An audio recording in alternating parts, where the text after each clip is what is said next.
যেই কই মাছ আমি দেখেছি সেই কই মাছ তোমরা দেখো নাই, যেই বাইং মাছ আমরা দেখেছি সেই বাইং মাছ তোমরা দেখোনি।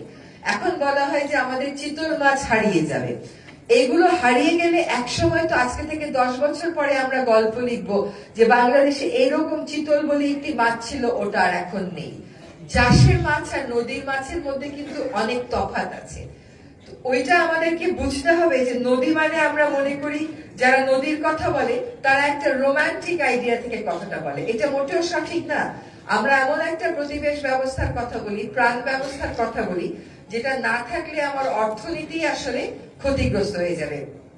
আমরা নদীকে অনেক কারণে দূষণ করি, দুটো বড় কারণ, আসলে তিনটা বড় কারণ। একটা বড় কারণ হচ্ছে শিল্প দূষণ, আরেকটা বড় কারণ হচ্ছে স্বাধীনতার 53 বছর পরেও আমাদের পয়ঃবর্জ্য ব্যবস্থাপনা গড়ে উঠে নাই। গাজীপুরের কথা কি বলবো, ঢাকাতেই তো গড়ে উঠে নাই। তাহলে পয়ঃবর্জ্যগুলো গিয়ে সব নদ নদীতে পড়ে। আরেকটা বড় উৎস হচ্ছে বিশেষ করে বিভাগীয় এরকম শহরগুলোতে যে সিটি কর্পোরেশন গুলো বা পৌরসভা গুলো তাদের সমস্ত আবর্জনা গুলো নিয়ে নদীতে ফেলে।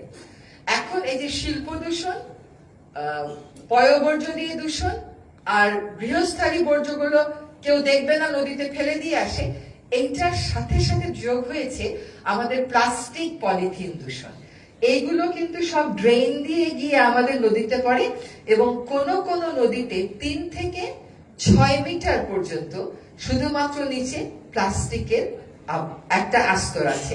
এখন আমরা যদি নদী পরিষ্কার করি, এই প্লাস্টিক গুলো আসলে ড্রেজার দিয়ে উঠে না, ড্রেজার আটকে যায়। আবার যদি তুলতেও পারলাম, ধরলাম, তুলে আমরা কোথায় ফেলবো? আর এই প্লাস্টিক গুলো নদীতে গিয়ে ভেঙে যায়। প্লাস্টিক তো আর মিশবে না কখনো, ভেঙে ভেঙে মাইক্রোপ্লাস্টিক হয়। একটা প্লাস্টিকের ব্যাগ বানাতে, একটা প্লাস্টিকের বোতল বানাতে যে পরিমাণ কেমিক্যাল দেওয়া হয়, যখন রিসাইকেলিং এর যুক্তি দ্বারা যারা তোলে তারা কিন্তু কখনো বলে না রিসাইক্লিং করার পর্যায়ে ওই কেমিক্যাল গুলোর কি হবে। এখন ওই প্লাস্টিক গুলো গিয়ে নদীতে ভেঙে ভেঙে মাইক্রোপ্লাস্টিক হয়। ওই মাইক্রোপ্লাস্টিক আবার মাছ বুঝে না যেটা ওর খাওয়া না, ও গিয়ে মাইক্রোপ্লাস্টিকটা খেয়ে নেয়। ওই মাইক্রোপ্লাস্টিকের মাছ, চতুর্দিকে মাইক্রোপ্লাস্টিক, গরম প্লাস্টিকের গ্লাসে কফি খাওয়া, চা খাওয়া, গরম প্লাস্টিকের প্লেটে গরম গরম চটপুটি খাওয়া, এগুলোর কারণে প্লাস্টিক এখন কোথায় আছে বলেন? নদীতে তো আছেই, মানুষের ব্রেইনে আছে, রক্তে আছে, মায়ের দুধে আছে, প্লাসেন্টায় আছে। এইগুলো তো আমাদেরকে নিয়ন্ত্রণ করতে হবে। এখন